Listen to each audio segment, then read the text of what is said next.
الله الرحمن الرحيم. قال رسول الله صلى الله عليه وسلم: ألا كلكم راع وكلكم مسؤول عن رعيته. جناب رسول اللہ صلی اللہ علیہ وسلم کا ارشاد مبارک ہے کہ خوب آگاہ ہو جاؤ، تم میں سے ہر ایک نگران ہے، ذمہ دار ہے، اور ہر ایک سے اس کے ماتحتوں کی ذمہ داری کے بارے میں پوچھا جائے گا۔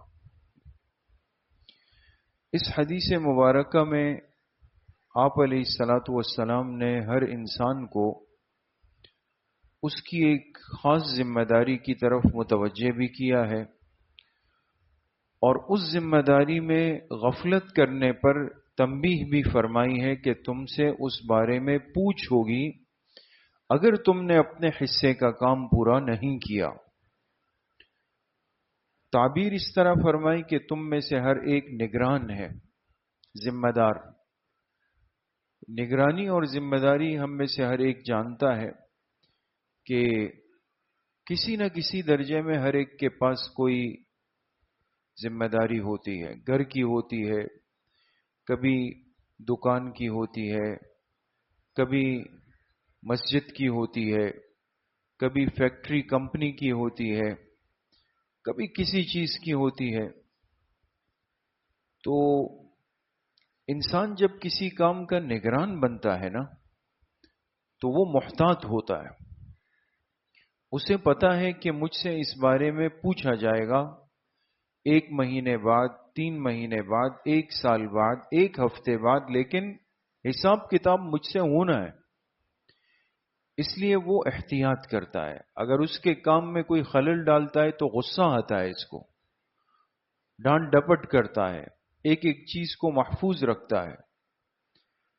تو آپ علیہ الصلاۃ والسلام نے فرمایا کہ جس طرح تم کسی نہ کسی کام کے نگران ہو، اسی طریقے سے یہ بات سمجھ لو کہ جو تمہارے ماتحت ہیں، رعیت، رعیت کہتے ہیں جو آپ کی ماتحتی میں آئے، جیسے بیوی ہے، بچے ہیں، چھوٹے بہن بھائی ہیں، ملازمین ہے، خادمین ہے، یہ سب اس کے اندر شامل ہے، رعیت کے اندر۔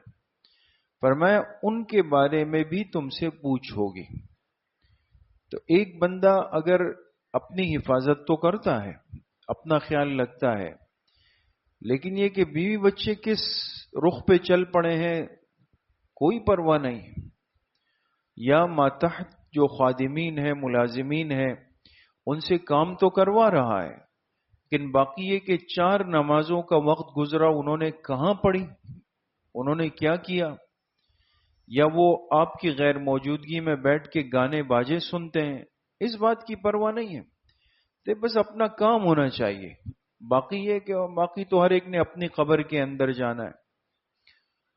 تو اپنی دنیا کی فکر اور احساس تو ہے کہ وہ صحیح ہونی چاہیے، لیکن یہ کہ آخرت پر کیا اثر پڑ رہا ہے اس کا کوئی احساس بھی نہیں آج۔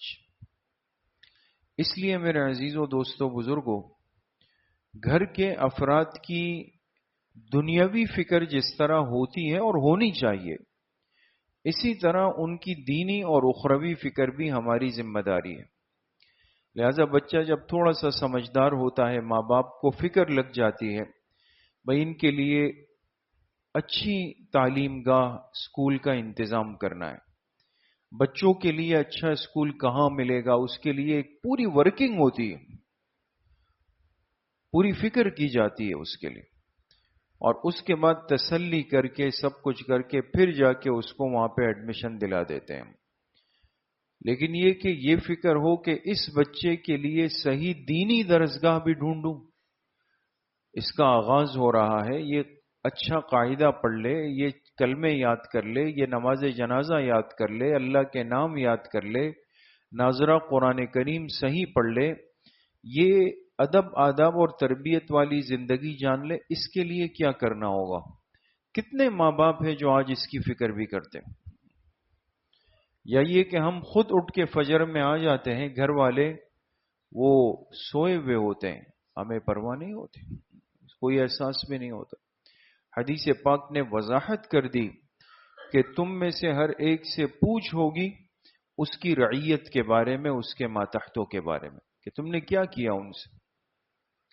اس لیے اپنے گھروں کا، اپنے بچوں کا، اپنے خاندان کا ماحول بنانا یہ ہمارے حصے کا کام ہے، یہ کوئی باہر سے آ کے نہیں کرے گا۔ تو بچوں کی تربیت بچپن میں کریں۔ جو خرابی بچپن میں پیدا ہو جائے گی وہ ہم چاہیں کہ لڑکپن یا جوانی میں دور ہو جائے تو ای خیال استو محال استو جنو، یہ کبھی بھی نہیں ہو سکتا۔ پھر وہ جواب دیں گے آپ کو، آپ کے سامنے کھڑے ہو جائیں گے، اکڑ دکھائیں گے آپ کو۔ تو اس لیے میرے عزیزوں، دوستوں، بزرگوں، اپنی اور اپنے اہل خانہ کی، ماحول کی، فکر کی، تربیت کی بہت بڑی ضرورت ہے۔ اللہ پاک صحیح عمل کی توفیق نصیب فرمائے۔ الحمدللہ رب العالمین۔